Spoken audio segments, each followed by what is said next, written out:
राधे राधे दोस्तों, कैसे हैं आप लोग। आपका मेरे चैनल अंजनी गहरवार ब्लॉग्स में स्वागत है। और आज हम लोग आए हैं सब्जी मंडी सब्जी खरीदने के लिए। और यहाँ से अगर सब्जी लेकर जाते हैं तो आराम से 8 से 10 दिनों तक चल जाता है। यहाँ सब्जी अच्छे रेट में भी मिल जाता है और घर के पास तो जो ठेले वाले आते हैं तो सीधे डबल रेट में देते हैं। तो सब्जी उब्जी हम लोग ले चुके हैं। अब यहाँ फूल ख़रीद ले रहे हैं। एक दिन फूल ले जाते हैं तो 2 दिन तक आराम से चलता है भगवान को चढ़ाने के लिए। और बिस्किट भी ख़रीद लिए हैं मंदिर के पास। सोचे कि थोड़ी बिस्किट बांटते हैं, ऐसे तो केला अक्सर बांटते हैं लेकिन अब ठंडी बहुत पड़ रही है तो सोचे चलो इस बार बिस्किट ही बांट देते हैं। बहुत दिन हो भी गया था तो मैं जा कर के मंदिर के अंदर दर्शन कर ली हूँ। तो आप लोग भी दर्शन कर लीजिए भोलेनाथ का। और अब मैं यहाँ सबको बिस्किट दे रही हूँ। इस मंदिर में हम लोग अक्सर ही आते हैं, जब भी मार्केट आते हैं तो यहाँ भोलेनाथ का दर्शन करने के लिए हम लोग ज़रूर आते हैं।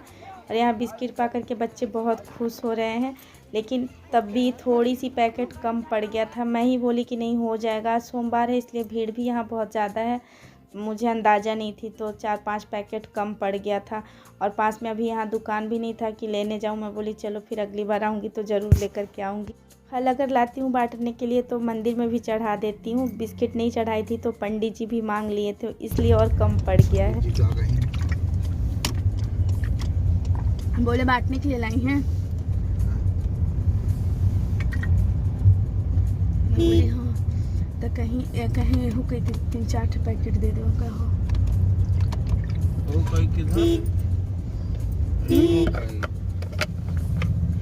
अपने तरफ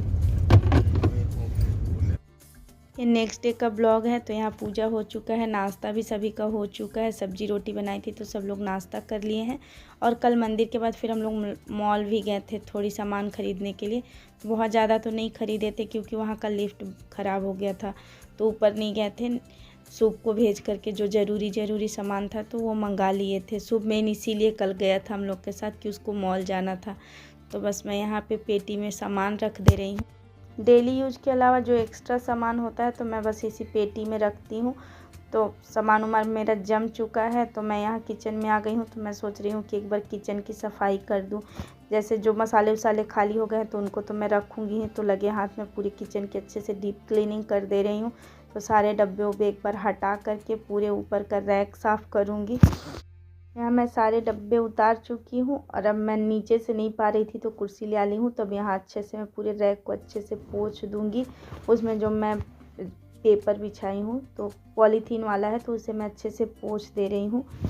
जो डब्बा खाली हो गया है तो उसे निकाल करके बाद में धुल दूँगी। और अब यहाँ जो डब्बों में सामान है तो उसे अच्छे से पोंछ करके जमा दूँगी। तो एक जैसे रैक को साफ़ की तो उसमें उसका सामान अच्छे से पोंछ करके रख दे रही हूँ। उसके बाद नीचे वाले को करूँगी। एक साथ पूरा निकाल दे तो ज़्यादा ही होचर पोचर हो जाता है, तो बारी बारी से कर देने से ज़्यादा आराम से हो जाता है। तो ऊपर का मैं सारे डब्बा पोंछ करके जमा दी हूँ।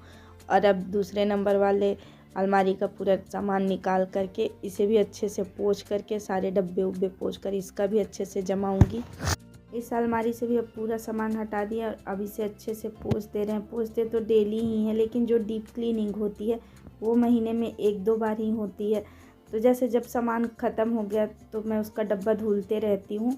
और अब यहाँ मेरा मसाला ख़त्म हो गया था, इसमें मैं खड़े मसाले रखती हूँ तो बस उसको मैं डाल दी। और अब मैं नीचे वाले रैक की भी सफाई कर दी हूँ। किचन की अब पूरी सफाई हो चुकी है। और जो कल सब्जी मंडी से सब्जी लेकर के आए हैं तो अब उसे भी रख दें। तो यहाँ मैं डलिया में पहले पेपर बिछा दे रही हूँ, उसके बाद उसमें आलू डालूँगी। ऐसे क्या होता है, आलू का जो भी डस्ट कचरा होता है तो फर्श में बार बार गिरता है। ऐसे न्यूज़पेपर लगा देने से फिर नहीं गिरता है, ठीक रहता है। और आलू और प्याज मैं दोनों में ही पेपर लगा करके और रख दे रही हूँ। किचन की सफाई बिल्कुल अच्छे से हो चुकी है, आप लोग भी देख सकते हैं एकदम अच्छे से साफ़ हो गया है। और यहाँ मैं मटर रखी हूँ छीलने के लिए। और जो भी डब्बे खाली निकले थे तो उन सबको धुल करके मैं बाहर धूप में रखती हूँ सूखने के लिए। धूप तो खैर बहुत ज़्यादा नहीं है तो भी मैं रख के आई हूँ धूप में। और चलिए आप लोग अभी पहले बाहर देख लीजिए। तो पहले आप लोग दर्शन कीजिए भोलेनाथ का। और आज मैं इतने सारे कपड़े को भी धुल करके फैलाई हूँ। और ये डब्बे हैं तो इसे जो मैं धुली थी तो यहाँ मैं धूप में रख दी हूँ सूखने के लिए। और अब चलिए चलते हैं किचन में। जो गाजर मूली निकाली थी तो उन सबको मैं छील करके धुल दी हूँ। धुल करके अब यहाँ मैं काट ले रही हूँ। काट करके मैं बाहर रख दूँगी 1-2 घंटे भी बाहर। धूप तो खैर नहीं है, हवा भी चलेगा तो इसका पानी सूख जाएगा। तो अभी मैं बाहर रख करके आ गई हूँ। और अब यहाँ मैं चने की भाजी के पकौड़े बना रही हूँ, जिसके लिए 4 से 5 मैं उबला हुआ आलू ली हूँ, उसको मैश कर ली हूँ। और अब उसमें मैं चने की भाजी डाल दी, प्याज, हरी मिर्च, हरा धनिया, इन सबको मैं पहले से ही काट के रख ली थी, तो इन सबको डाल दी। और अब यहाँ मैं 3 से 4 चम्मच चावल का आटा डाल ले रही हूँ। 3 चम्मच बेसन डालूँगी। चावल का आटा का मात्रा इसमें थोड़ी सी ज़्यादा होना चाहिए बेसन से। और अब इन सबको डाल करके एक बार अच्छे से मिक्स कर दूंगी। और ये बर्तन हमारा थोड़ी छोटा पड़ रहा था, तो बेटू आया है तो मैं उससे बोल रही हूँ कि बेटू बड़ा वाला थाली दे दो, तो वही निकाल करके यहाँ बेटू मुझे दे रहा है। इन सभी मिक्सचर को मैं बड़े वाले थाली में ट्रांसफ़र कर ले रही हूँ। इसमें मिक्स करने में गिर रहा है नीचे, तो बस मैं उसको पहले उसमें डाल दूँ। और अब इसे मैं अच्छे से मिला लूँगी एक बार, पूरा आलू प्याज जो भी है, तो इसे अच्छे से मिक्स कर लूँगी। इसके बाद इसमें मैं मसाले डालूँगी। अब बच्चों को भी भूख लगाई है, क्योंकि अभी 3 बजे का समय हो रहा है और तो कुछ खाएंगे नहीं। पकौड़े खा लेंगे तो पेट भी भर जाएगा। तो बस सब कुछ मिक्स हो गया, तो इसमें मैं स्वाद के अनुसार नमक डाल दे रही हूँ, हल्दी पाउडर, काली मिर्च पाउडर, जीरा पाउडर, लाल मिर्च पाउडर और हींग डाल करके इन सभी को अच्छे से मिक्स कर दूँगी। और कढ़ाई भी चढ़ा दी हूँ, उसमें सरसों तेल डाल दी हूँ गरम होने के लिए। और अब इसे अच्छे से मिक्स करने के बाद छोटी छोटी लोई ले करके, और जैसे टिक्की का साइज होता है चाट वाली टिक्की का, उस तरह का मैं इसका शेप दे रही हूँ। और ये बनाने में बहुत ही इजी है और खाने में भी बहुत टेस्टी है। तो अब तेल भी हमारा अच्छे से गर्म हो चुका है, तो बस इसमें मैं डाल दे रही हूँ। एक साथ जितने आ जाएंगे मैं 5-6 डाल दी हूँ। और बहुत ज़्यादा तेल भी नहीं लगता है इसको बनाने में, बहुत ही अच्छा लग रहा था, बिल्कुल कुरकुरा कुरकुरा। तो यहाँ मैं डाल करके और इसे अच्छे से फ्राई कर लूँगी। पकौड़े को पहले हम मीडियम फ्लेम पर पकने देंगे, और जब पकौड़ा अच्छे से पक जाएगा तो उसके बाद हम गैस का फ्लेम हाई कर देंगे। और अगर हमें इसे ग्रेवी में डालना हो तो हम उसमें चावल का आटा नहीं डालेंगे, सिर्फ बेसन डाल करके बनाएंगे और फिर मसाले वाली ग्रेवी बना करके उसमें डाल देंगे। तो अब हमारा पकौड़ा बन चुका है, तो मैं इसे निकाल दे रही हूँ। अब मैं दूसरे बैच वाला भी डाल दे रही हूँ तलने के लिए, और जो निकाली हूँ तो इसे मैं दे दे रही हूँ बच्चों को पहले खाने के लिए, चटनी और पकौड़े।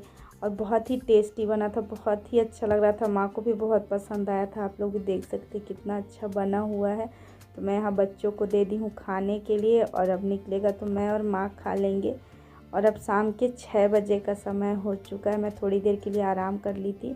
और बाहर देख सकते हैं कितना अंधेरा हो गया है। अभी प्रथम बाहर से दीपक उपक ले करके आया है, मैं भी कपड़े ले आकर के रख ली हूँ, मूली गाजर भी ले आकर के रख ली हूँ, उन सब का अचार बनाने जा रही हूँ। शाम का सांझ बाती अब प्रथम करने जा रहा है। पति देव कहते हैं कि बच्चों से करने दिया करो ताकि वो भी सीखें। और चलिए अब हम किचन में चलते हैं मूली गाजर का अचार बनाने। धनिया, सौंफ, जीरा, मेथी और ये हो गया राई की दाल, और ये थोड़ी सी अलग से रखी हूँ सौंफ। इन सभी मसालों को मैं कढ़ाई में डाल करके मीडियम फ्लेम में 4 से 5 मिनट तक हल्का भून लूँगी। अब मसाले भून चुके हैं, तो अब इसमें मैं डाल दे रही हूँ राई की दाल। इसे भी मैं 1 मिनट तक भून लूँगी। अब ये भी अच्छे से भून चुका है, तो मैं गैस का फ्लेम बंद कर दे रही हूँ। मैं निकाल दे रही हूँ कि अच्छे से ठंडा हो जाए, फिर इसे पीसूँगी। सरसों तेल डाल दे रही हूँ। तेल को बिल्कुल धुआं देने तक गरम कर लेंगे और गैस का फ्लेम बंद कर देंगे। अब जब तेल हमारा बिल्कुल ठंडा हो जाएगा, तब हम इसमें सभी सब्जियां जो काट करके, जैसे गाजर मूली रखे हैं, इन सबको इसमें हम डाल दे रहे हैं। और मुझसे गैस में मिलाते हुए नहीं बन रहा था, गैस का फ्लेम तो पहले से ही बंद था, तो मैं इसे नीचे रख ली हूँ। और अब इसमें हल्दी पाउडर और मिर्च पाउडर डाल रही हूँ। मिर्च पाउडर बहुत ज़्यादा नहीं डाली हूँ, क्योंकि बच्चे भी अचार खाएँगे। और जो मैं मसाले भून के रखी थी तो उसे पीस ली हूँ, तो उसे भी मैं अब डाल दे रही हूँ। और अब इसमें मैं डालूँगी हींग, सौंफ, अजवाइन और करेल, इन सभी को डाल दी। और अब इसमें मैं डालूँगी नमक। नमक इसमें 5 से 6 चम्मच मैं डाली हूँ। आप अपने स्वाद के अनुसार डालें। अचार में ऐसे नमक थोड़ी ज़्यादा ही डालना चाहिए, क्योंकि जब अचार पक करके अच्छे से सेट होता है तो नमक अच्छा हो जाता है। ऐसे आप अपने स्वाद के अनुसार डालें। इन सभी को डालने के बाद मैं इसे अच्छे से मिक्स कर दे रही हूँ सभी मसालों को। और अब इसके बाद मैं इसमें डालूँगी नींबू का रस। 2 नींबू का रस इसमें मैं डालूँगी। गाजर मूली के अचार में हमें नींबू का रस ज़रूर डालना चाहिए। जो हम इसमें राई डाले रहते हैं, तो नींबू का रस डालने से इसको ये बैलेंस करता है। तो हम इसमें नींबू का रस डाल दिए हैं और अब हम इसे एक बार अच्छे से फिर से मिक्स कर दे रहे हैं और हमारा अचार बन करके तैयार हो गया। आप लोग को हमारी रेसिपी कैसी लगी तो कमेंट में ज़रूर बताइएगा। और अब हम अपने ब्लॉग का भी यहीं पर एंड करते हैं। मिलते हैं आप लोगों से नेक्स्ट ब्लॉग में। तब तक के लिए राधे राधे।